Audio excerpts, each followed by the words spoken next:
साथियों, जय भीम, नमो बुद्धाय। और आज की इस वीडियो में हम उपस्थित हैं गुलामगिरी परिच्छेद 11। हम लोग इस पुस्तक पर बात करते हुए धीरे धीरे आगे बढ़ रहे हैं और ये समाप्ति की ओर निकल रही है पुस्तक। देखेंगे इसमें अंतिम भाग तक क्या कहने का प्रयास किया है, क्या बताने का प्रयास किया है महात्मा ज्योतिबा फुले ने। 19वीं सदी के महान समाज सुधारक और क्रांतिकारी। और कहा जाता है कि भारत में उस समय जो महिलाओं के लिए स्कूल थे, केवल 3 ही स्कूल हुआ करते थे पूरे भारत में, जो महिलाओं की स्थिति थी शिक्षा की। और उन्होंने महिलाओं को शिक्षित करने का न केवल काम किया, बल्कि शूद्र और अतिशूद्रों को, जिनको उस समय तक पढ़ने लिखने से वंचित रखा गया था, तो उनको भी पढ़ाने का प्रयास किया और स्कूल खोले, और वो सफल भी हुए। बल्कि इसके विपरीत भी उनको कई परिस्थितियों का सामना करना पड़ा, लेकिन उन्होंने इससे पीछे कदम नहीं लिया और पूरा प्रयास किया, और इस प्रयास में वो एक सफल अभिनेता के रूप में उभरे। इसीलिए आज हम 21वीं सदी में जीते हुए भी इस पुस्तक का उतना ही महत्वपूर्ण योगदान और प्रसंग है जितना कि उस समय था। तो आइए हम लोग बात करते हैं। इस परिच्छेद में उन्होंने बताने का प्रयास किया है कि पुराण सुनाना, यानी कि देखिए उस समय क्या था कि एक और धर्म की पाबंदी लगा दी गई थी, और वेद वगैरह के उच्चारण और वेदों को सुनने पढ़ने के लिए शूद्र और अतिशूद्रों के लिए पाबंदी थी। लेकिन मुस्लिम शासन के बाद अंग्रेजों का जब शासन स्थापित होता है, तो ऐसी स्थिति आने लगती है कि अब इनकी आवश्यकताएं ये हो जाती हैं कि ये लोग कथा कहानियों के माध्यम से पुराण की कहानियां और कथाएं सुनाने का प्रयास करते हैं, और यहाँ के शूद्र अतिशूद्रों को एक हिंदू विचारधारा कहें, या आज के समय में जो प्रचलित हिंदू धर्म है, उस हिंदू धर्म के नीचे लाने का एक प्रयास करते हैं, जिससे ये अंग्रेजों का मुखर विरोध करने में सक्षम हो सकें, और अंग्रेजों को उनकी नीतियां गलत हैं ये बताने का प्रयास लगातार किया गया। और अंग्रेजों का विरोध एक तरफ इन्होंने किया, और दूसरी तरफ इन्होंने का मतलब ब्राह्मण लोगों ने, ब्राह्मणी व्यवस्था के लोगों ने, जो ब्राह्मणी व्यवस्था को बनाए रखना चाहते थे, उन लोगों ने अंग्रेजों का विरोध किया। एक पक्ष ये था कि विरोध किया, दूसरा पक्ष ये था कि इन लोगों ने शिक्षा ग्रहण की, अंग्रेजी शिक्षा पाई, और उनमें अधिक से अधिक जाके लेके सरकारी दफ्तरों से लेके उनके बंगलों और उनके घरों में जाके नौकरी की, और दूसरी तरफ विरोध भी किया। तो देखते हैं ये विरोधाभास को साथ में कैसे जिया और क्या इसके कारण थे। तो इस परिच्छेद में ज्योतिबा साहब ने बताने का प्रयास किया। सबसे पहले हम बता दें शीर्षक क्या रहेंगे इसमें। पुराण सुनाना, झगड़ाखोरी का परिणाम। झगड़ाखोरी का परिणाम क्या हुआ, लड़ाई झगड़े का। शूद्र संस्थानिक कुलकर्णी, सरस्वती की प्रार्थना, जप अनुष्ठान, देवस्थान, दक्षिणा, बड़े कुलनामों की सभाएं आदि के संबंध में। तो ये प्रसंग हैं जिनके बारे में चर्चा करेंगे। ढोंडीराव जी पहला प्रश्न पूछते हैं, और इस प्रश्न का देखते हैं क्या है मतलब। प्रश्न थोड़ा बड़ा है, लेकिन उसके पहले मैं उस प्रश्न को पूरा पढ़ के सुनाऊंगा, फिर उसका मतलब क्या है इसके बारे में कोशिश करूंगा जानने का और बताने का, शेयर करने का। ढोंडीराव कहते हैं, तात ये बात पूरी तरह सत्य है कि इन अधर्मी मदारियों के झगड़ालू आदि पूर्वजों ने इस देश में आकर यहाँ के हमारे आदि पूर्वजों को पराजित किया। ये ढोंडीराव साहब कहते हैं। और दो अधर्मी मदारियों का जो नाम देते हैं, जिन जो अधर्मी मदारियों की जो संज्ञा दी है उन्होंने, वो उन ब्राह्मणों के लिए दिया है ढोंडीराव साहब ने, जिन्होंने कहते हैं कि हमारे पूर्वजों से झगड़ा किया, यानी कि उनके भारत के मूल निवासियों के बारे में कह रहे हैं कि इनसे झगड़ा किया। फिर उन्होंने उनको अपना गुलाम बनाया। फिर क्या किया, फिर उन्होंने अपनी बाहुओं को प्रजापति बनाया। बाहुओं मतलब भुजाओं को। और उसके माध्यम से उन्होंने यहां वहां दहशत फैलाई। इसमें उन्होंने अपना कोई बहुत बड़ा पुरुषार्थ दिखाया है, इस बात को मैं कदापि स्वीकार नहीं करता हूं। ढोंडीराव साहब कहते हैं कि मैं इस बात में कतई विश्वास नहीं करता हूं कि ये सब करके उन्होंने अपना बहुत बड़ा पुरुषार्थ दिखाया है।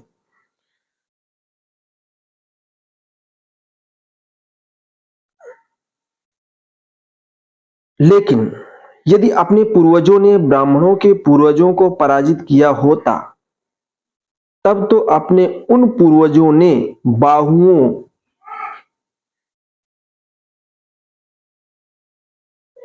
का लिंग बनाकर ब्राह्मणों के पूर्वजों को अपने गुलाम बनाने में क्या सचमुच में कुछ आनाकानी की होती है। यहाँ पर एक सवाल खड़ा करते हैं कि ये हुआ कि ब्राह्मणों ने यहाँ पर आके और अपने वर्चस्व स्थापित किया और यहाँ के मूल निवासियों को, हमारे पूर्वजों को बंदी बनाया और गुलाम बना के रखा।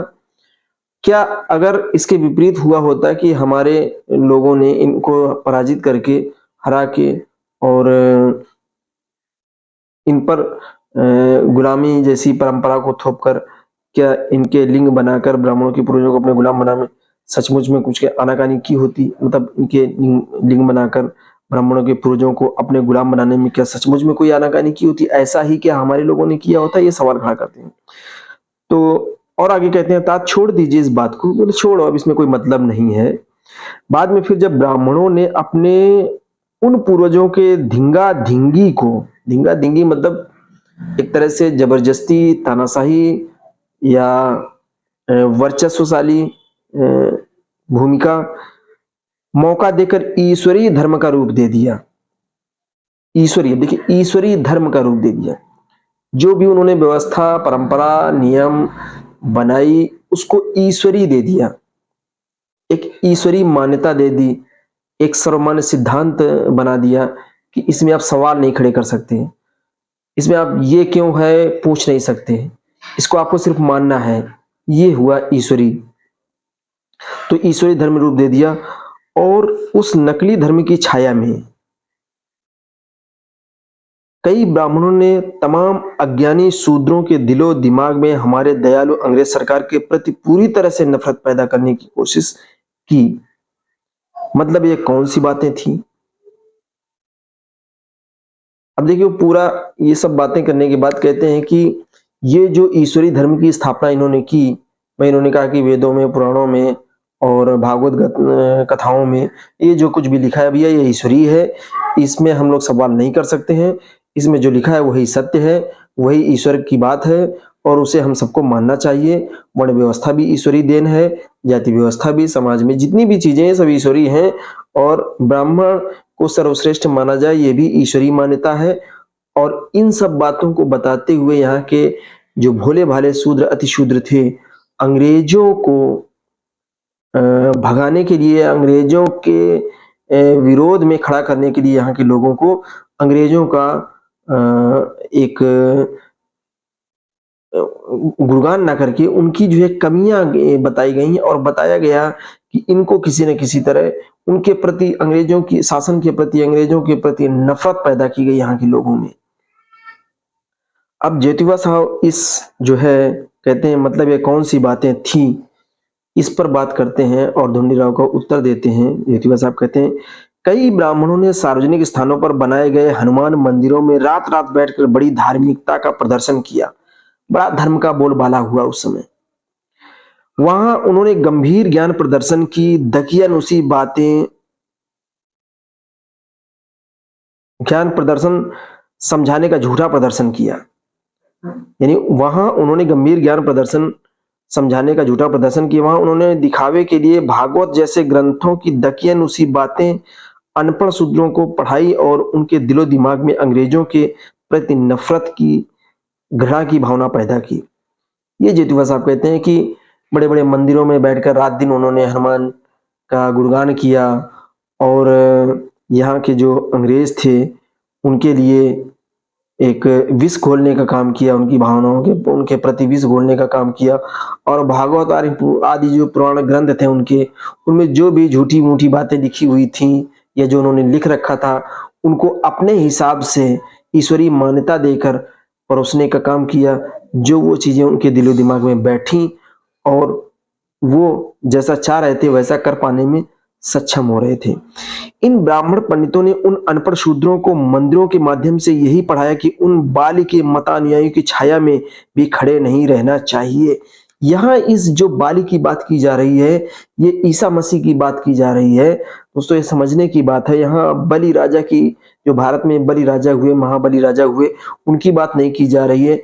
ये पूरे यूरोप में या अंग्रेज लोग जो मानते थे ईसाई मत को, तो ईसा मसीह को जो दूसरा बलि राजा की उपमा यहाँ पर दी है ज्योतिबा साहब ने, तो इस बलि की बात की जा रही है। यानी ईसा मसीह के लिए कहा जा रहा है बलि की इन ब्राह्मण पंडितों ने उन अनपढ़ शूद्रों के मंदिरों के माध्यम से ही पढ़ाया कि उन बलि मतलब ईसा मसीह के मतानुयायी, यानी ईसा मसीह के मानने वालों की छाया में भी खड़े नहीं रहना चाहिए। अंग्रेजों से भी ये लोग इतनी नफरत करते थे और ये शिक्षा देते थे कि उनकी परछाई के सामने भी नहीं खड़े होना चाहिए।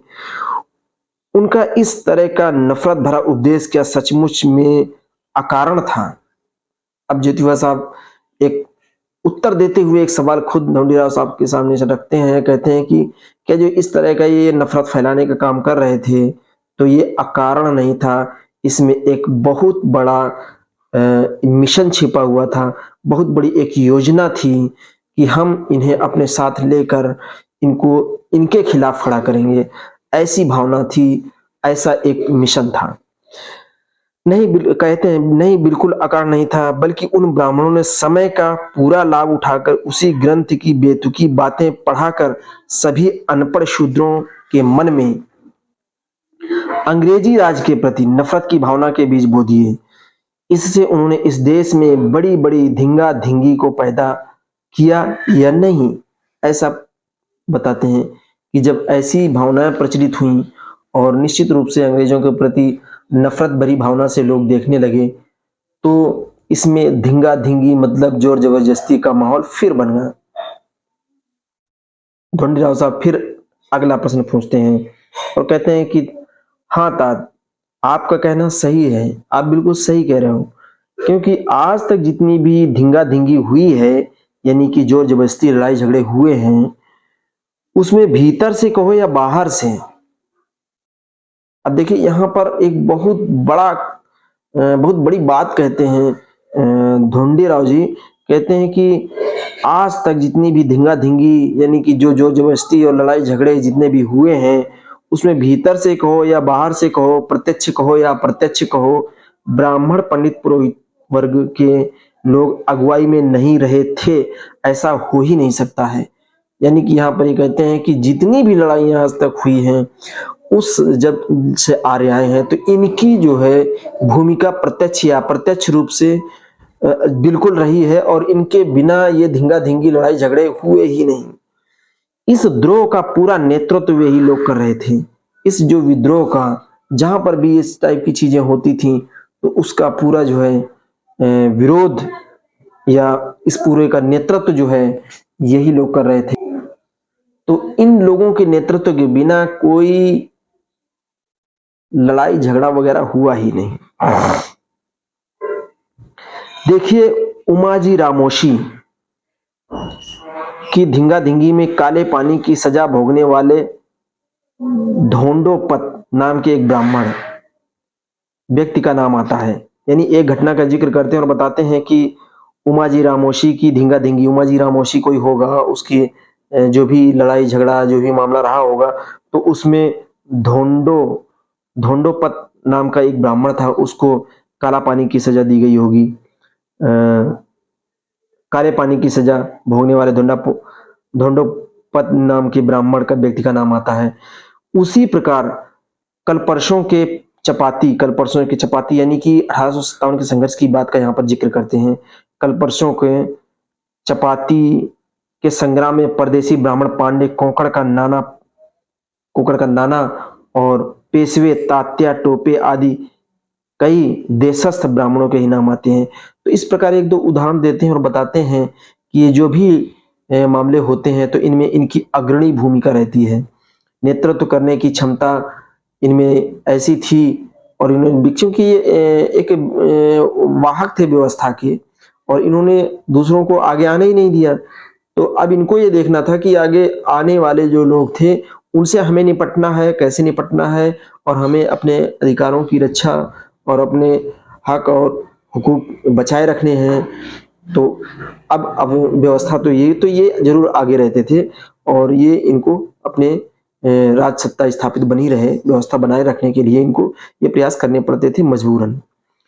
तो जेतुराव साहब फिर कहते हैं, उत्तर देते हैं, लेकिन उसी समय शूद्र संस्थानिक शिंदे, होलकर आदि लोग नाना फड़नीस के कुछ हद तक सेवक की हैसियत से संबंधित थे।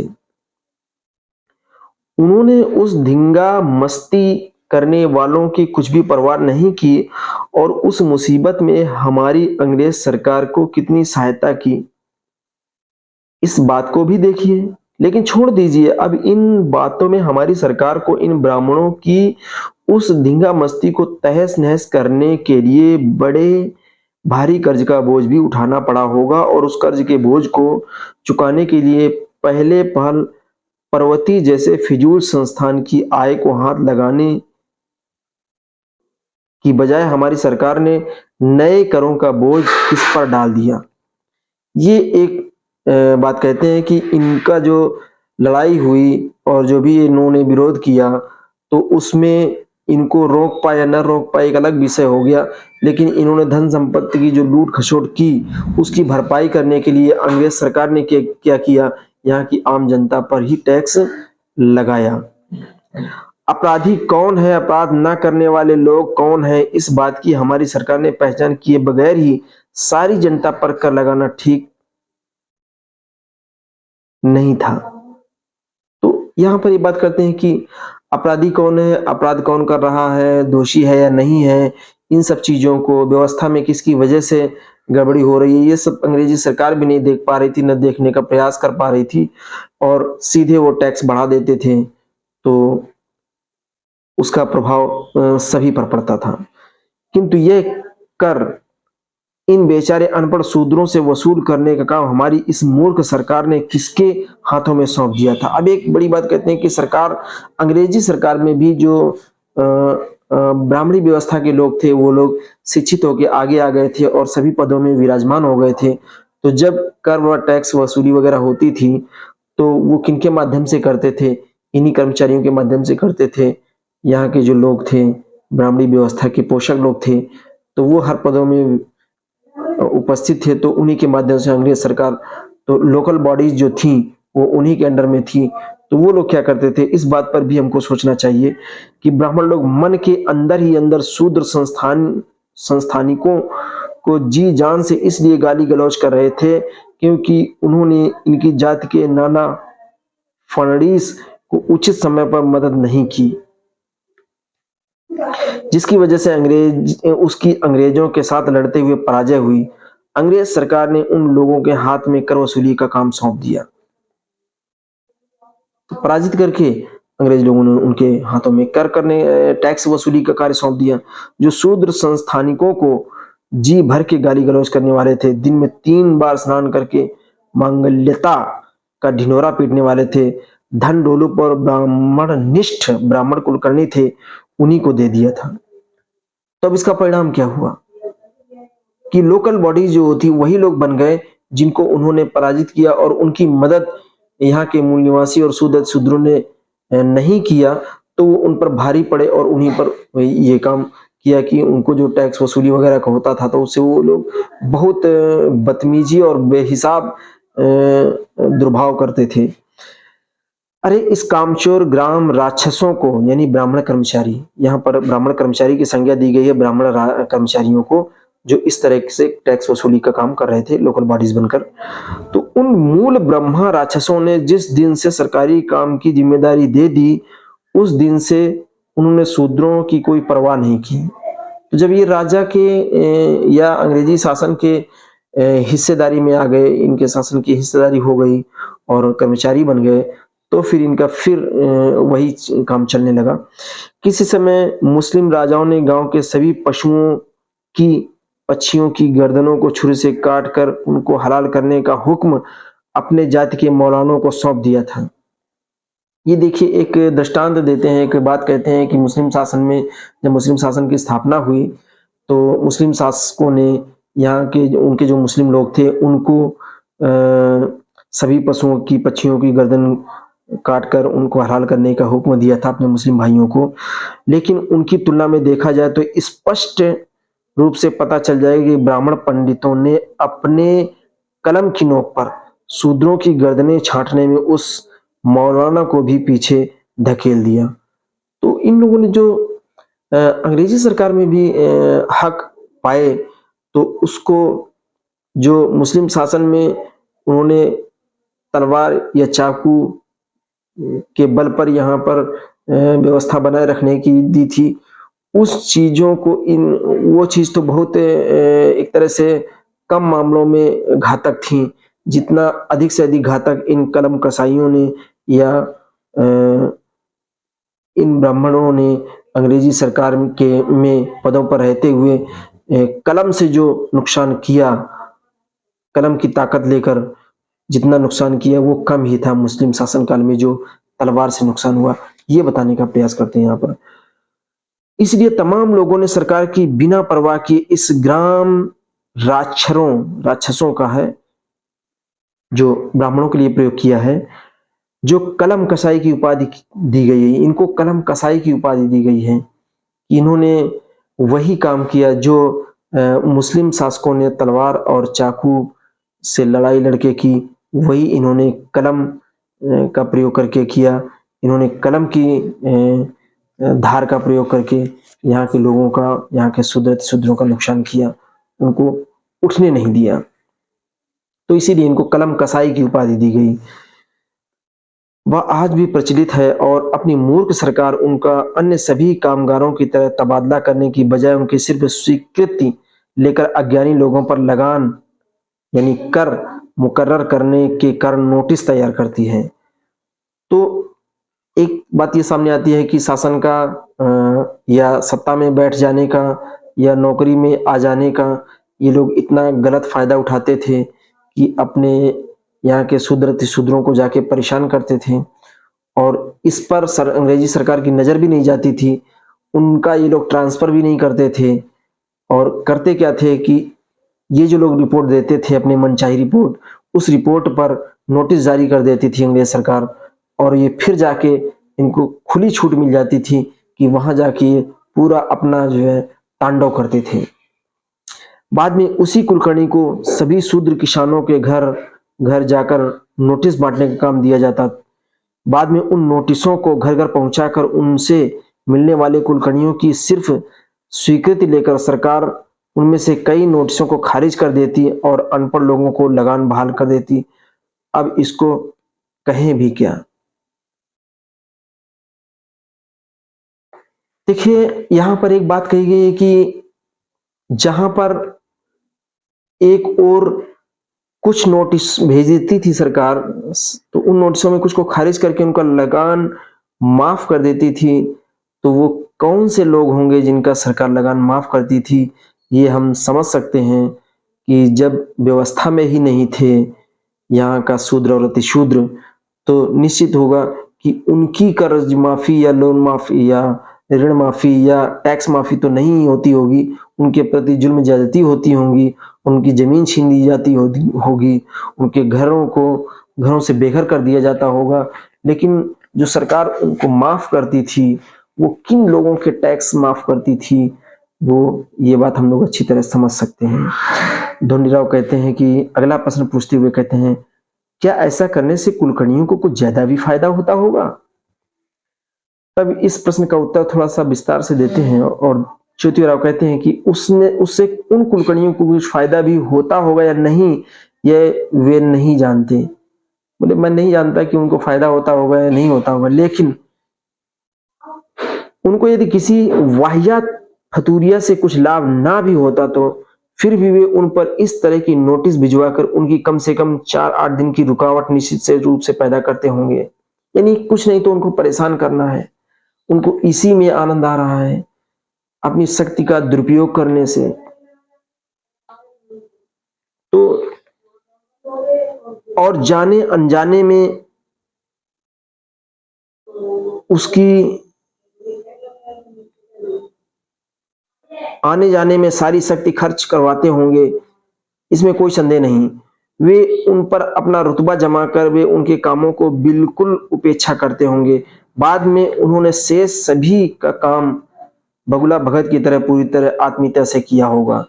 इसलिए सभी अनपढ़ छोटे बड़े लोगों ने और शंकराचार्य जैसे लोगों ने भी लक्ष्मी की इसीलिए स्तुति की। ये हमारी सरकारी सरस्वती मैया, ये हमारी सरकारी सरस्वती मैया तू अपने कानून से रोकती है और लाच खाने वालों को और उसी तरह लाचार होकर लाच देने वालों को दंड देती, इसलिए तू धन्य है। इससे कई लोग प्रसन्न हुए और उन्होंने कुछ कुलकर्णियों के घरों पर कई दिनों तक लगातार पैसों की बारिश बरसाई। इसलिए कुछ लोगों ने इसके खिलाफ शोर शराबा मचाया। यदि ये बात सच है तो उसकी पूरी जांच पड़ताल करनी चाहिए। और ऐसे देखिए बहुत ही बड़ा गंभीर शब्द का प्रयोग करते हैं, ऐसे हरामखोर कुलकर्णियों को किसी गधे पर बैठाकर उसको गांव के तमाम रास्तों में घुमाने का काम अपनी सरकार का है, लेकिन ऐसा नहीं किया। फिर धुंडीराव पूछते हैं अगला प्रश्न, तात सुनिए, ब्राह्मणों ने जो टेढ़ी मेढ़ी हलचल शुरू की थी उसको कुछ बुद्धिमान गृहस्थों ने अब अच्छी तरह पहचान लिया है और उस बलि राजा, अब यहाँ उस बलि राजा का मतलब ईसा मसीह की बात से है, ईसा मसीह से है। यहाँ पर बलि, ये पिछले खंड जो परिच्छेद 10 और 11 में हम जिक्र कर रहे हैं बलि का, वो ईसा मसीह से ही संबंध है। और हमारा मतलब भी है कि यहाँ पर जो अंग्रेजी सरकार ने जिसको अपना ईश्वर घोषित किया, गॉड घोषित किया, तो उसकी बात की जा रही है। तो यही कह रहे हैं कि उस बलि राजा के अधिकारियों को, यानी अंग्रेजों के कर्मचारियों को, अधिकारियों को, मुखियों को इस चालबाजी से अवगत कराया गया। फिर भी सरकार इन पहरेदारों की आंखों में धूल झोंक कर ऐसे कलम कसाईयों को प्रसन्न करने में लगी हुई है। इसलिए आज के ब्राह्मणों में कई लोग ऐसे हैं जो शूद्रों के श्रम रूप लगान की वजह से बड़े बड़े विद्वान हुए हैं। निश्चित रूप से कि उस समय की ऐसी व्यवस्था हो गई थी अंग्रेजी शासनकाल में भी कि इन सब लोगों ने, यानी ब्राह्मण लोगों ने और इनके उच्च लोगों ने, कुलीन लोगों ने वहां पर शासन व्यवस्था में अपनी भागीदारी सुनिश्चित की और इतना अकूत धन संपत्ति अर्जित कर ली कि उनकी पीढ़ियां, आज की भी पीढ़ियां उससे लाभान्वित हो रही हैं। और कहीं ना कहीं उनका जो वो पूर्व का संचित वर्चस्व है, धन है, संपत्ति है, वो सारा आज भी काम आ रहा है। तो यही कहते हैं, इसलिए आज के ब्राह्मणों में कई लोग ऐसे हैं जो शूद्रों के श्रम रूप लगान की वजह से बड़े बड़े विद्वान हुए हैं, लेकिन वे इस उपकार के लिए शूद्रों के प्रति किसी भी प्रकार की कृतज्ञता प्रदर्शित नहीं करते हैं। वो क्यों कृतज्ञता प्रदर्शित करेंगे, बल्कि उन्होंने कुछ दिनों तक मन चाहे मौज मस्ती की और अंत में अपनी मांगल्यता, यानी अपनी शुद्धता का दिखावा करके यह भी सिद्ध करने की कोशिश की कि हमारी वेद मंत्र आदि, जो इनके वेद मंत्र हैं, जो पुराण कथा है, जादू विद्या है, वो सही है।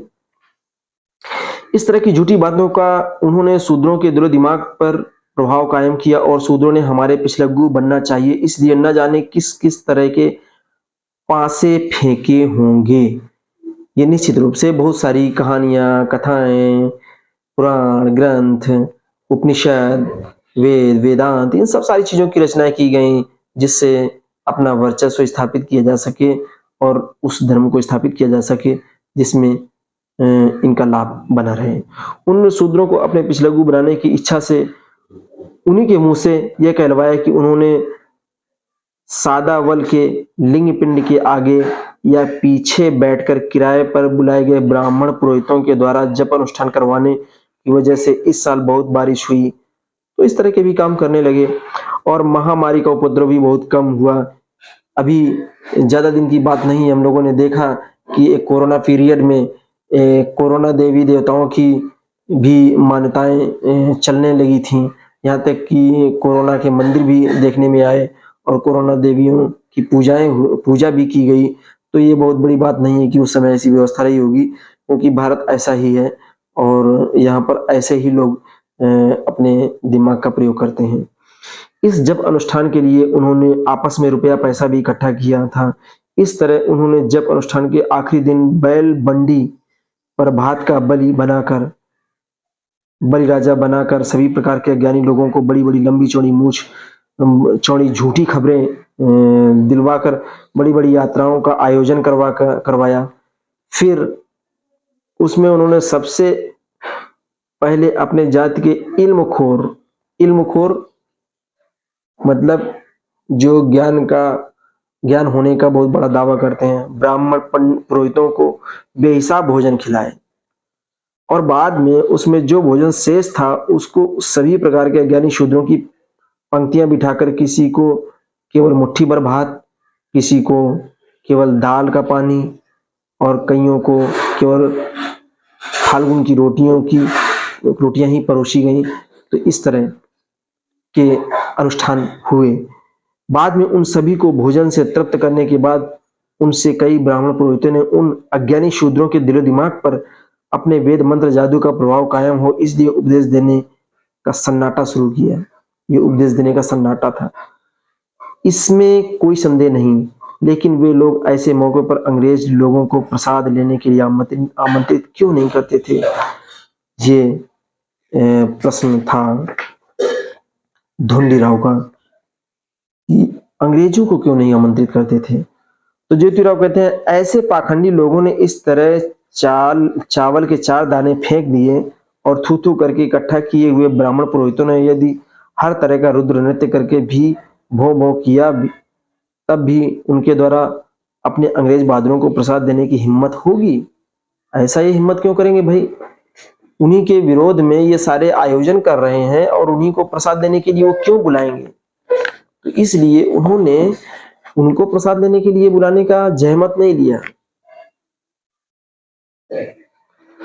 ढूंढीराव फिर पूछते हैं कि तात बस रहने दीजिए टट्टू को, तुमड़ी और तेजी को इशारा बस है। बोले अब समझ गया मैं। ढूंढीराव बोले कि हाँ समझ गया, ठीक है, इससे ज्यादा और कुछ कहने की आवश्यकता नहीं है। एक कहावत है कि दूध का जला छाछ भी फूंक कर पीता है, उसी तरह इस बात को भी समझ लिया।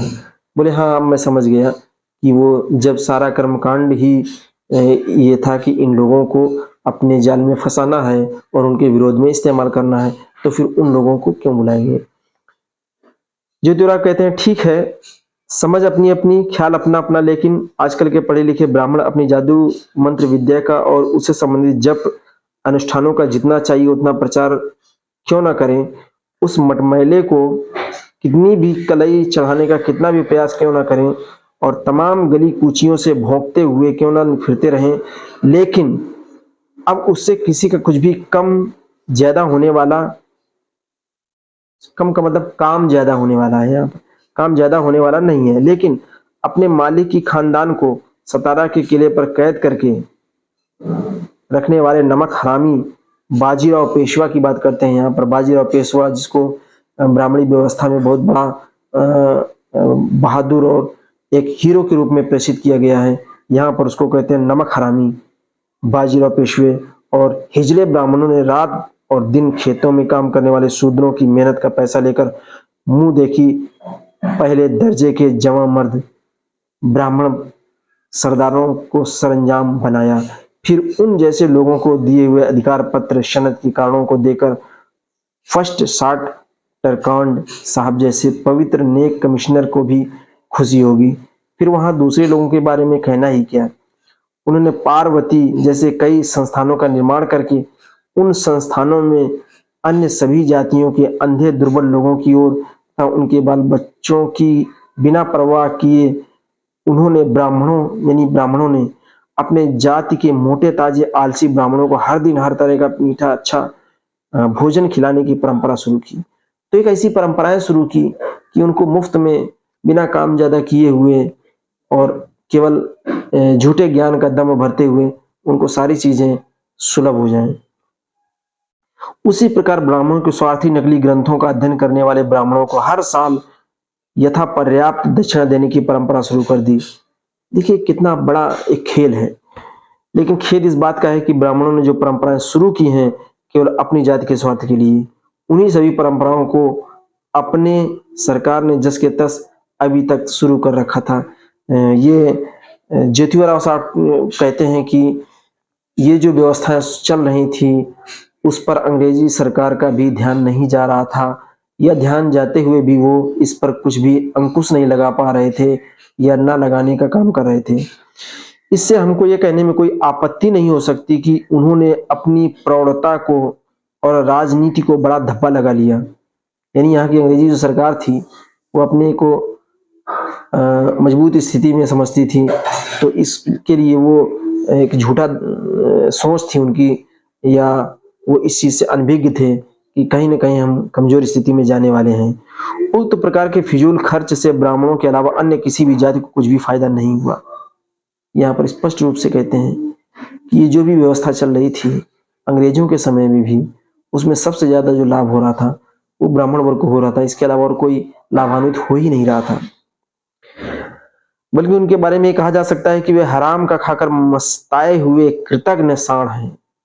ये कितना क्लिष्ट वर्ड का प्रयोग करते हुए उपमा देते हैं।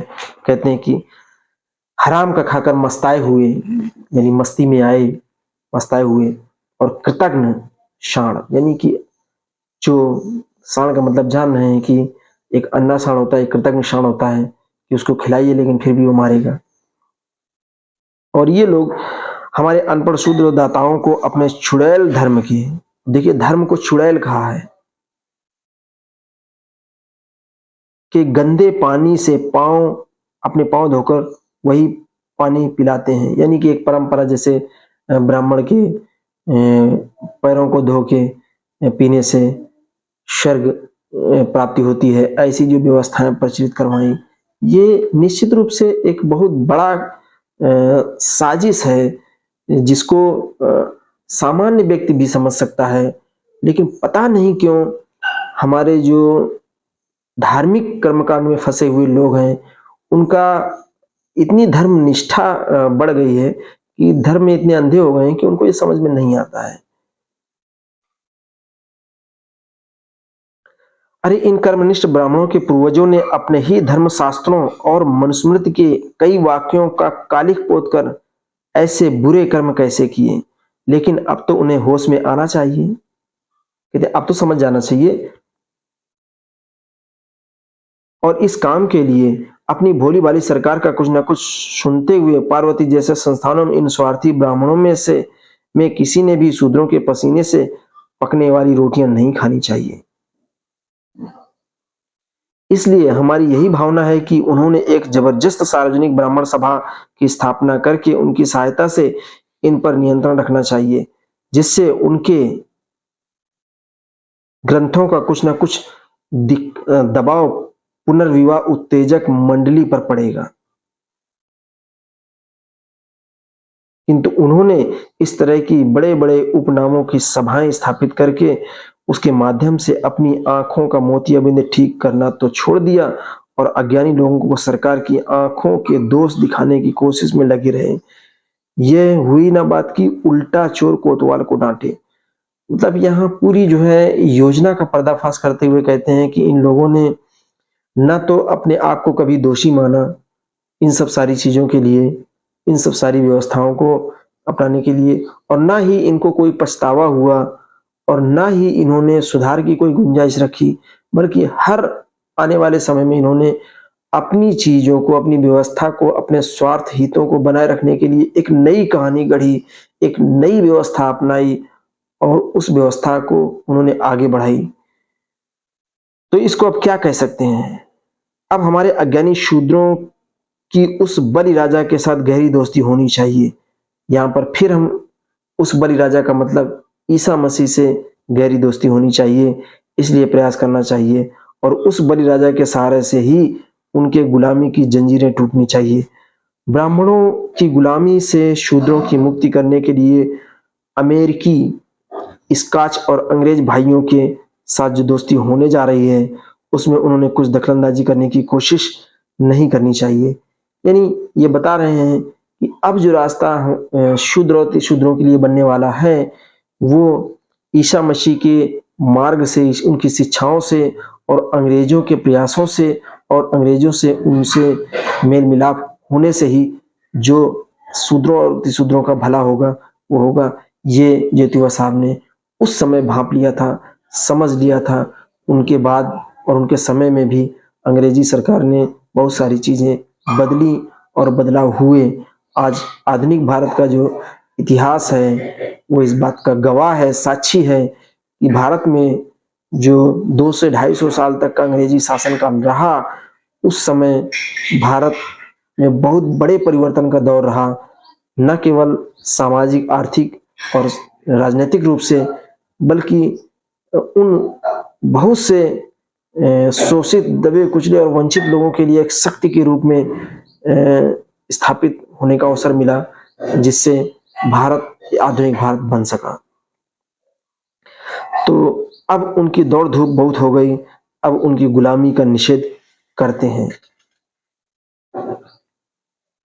एक देखिए इसमें संदर्भ आया था, उन संदर्भ की हम चर्चा कर देते हैं। उमा जोशी रामोशी, उमा जोशी रामोशी एक महाराष्ट्र में उमा जी नाइक नाम का एक आदमी था। वह बड़ा लड़वैया था और उसने अंग्रेजों से भी मुकाबला किया था, लेकिन उमा जी नाइक रामोशी जैसे शूद्र जाति में पैदा हुआ था, इसलिए उसको कोई शहीद नहीं मानता। लेकिन जो ब्राह्मण सही में डाकू थे और अंग्रेज से लड़े, इसलिए उन्हें शहीद माना गया। तो उमा जी नाइक नाम एक ये शूद्र वर्ण से आते थे, ये लड़े अंग्रेजों के विरोध में थे, लेकिन इनको शहीद का दर्जा इसलिए नहीं मिला, इनको वो मुकम्मल सम्मान नहीं मिला जो एक डाकू ब्राह्मण को अंग्रेजों के खिलाफ लड़ने से के लिए शहीद का दर्जा मिला। तो ये यहाँ की व्यवस्था ही प्रश्न खड़े करती है कि आप कितना भी ईमानदारी से उनके साथ करिए, लेकिन आपको जो स्थान मिलेगा वो उनकी जगह नहीं मिलेगा। तो यहाँ जो है एक चीज ये स्पष्ट होती है, देशस्थ का मतलब महाराष्ट्र के ब्राह्मणों में देशस्थ ब्राह्मण नाम की एक उपजाति है। महाराष्ट्र में देशस्थ एक उपजाति रही होगी ब्राह्मणों की। तो उसका पार्वती का जिक्र कई बार आया है, तो हम स्पष्ट कर दें यहाँ पार्वती का मतलब क्या है। पार्वती पूना का पार्वती देवस्थान एक संस्थान, एक इंस्टीट्यूशन था पूना का। इसकी पूजा द्वारा प्राप्त आय केवल ब्राह्मणों पर खर्च होती थी। देखिए एक इंस्टीट्यूशन था और वहां पर ऐसी व्यवस्था होगी, पूजा पाठ और यज्ञ हवन जो भी होता होगा, जिस माध्यम से भी पूजा होती होगी, तो उसमें जो भी चढ़ावा आता था वो सिर्फ चढ़ावा लेने का अधिकार ब्राह्मणों को था। यहाँ हमेशा ब्राह्मणों को दान दिया जाता था, यहाँ हमेशा ब्राह्मण भोजन चलता था। तो इस तरह से इन संदर्भों की व्याख्या की हमने। और दोस्तों अगली वीडियो में हम इस एपिसोड के अगले चरण में परिच्छेद 12 का जिक्र करेंगे। और परिच्छेद 12 बहुत ही बड़ा नहीं है ज़्यादा, और 12-13 कोशिश करेंगे कि एक ही में कवर करने की का प्रयास रहेगा। तो दोस्तों इस पुस्तक के अवलोकन से हमारे महापुरुषों के जो संघर्षों की कहानी है वो पता चलती है। एक ये छोटी सी पुस्तिका है ज्योतिबा साहब के जीवन पर आधारित। महामना ज्योतिबा फुले, संक्षिप्त जीवनी, बौद्धाचार्य, शांति स्वरूप, समय प्रकाशन के जो महान व्यक्ति और शांति स्वरूप बौद्ध जी हैं, उन्होंने अपने प्रकाशन से छोटी सी पुस्तक प्रकाशित की है। इसमें ज्योतिबा साहब के जीवन का संक्षिप्त प्रकाश डाला गया है। तो ये चीज है, और ये जो बुक है ये बहुत ही अच्छी बुक है, और इसमें उस समय की व्यवस्थाओं पर, जिस समय इस महापुरुष ने कुछ शिक्षा पाई, और उस परिदृश्य को समझा और बहुत गहराई से समझा। इस चीज को हमें समझना चाहिए दोस्तों। जय भीम, जय भारत।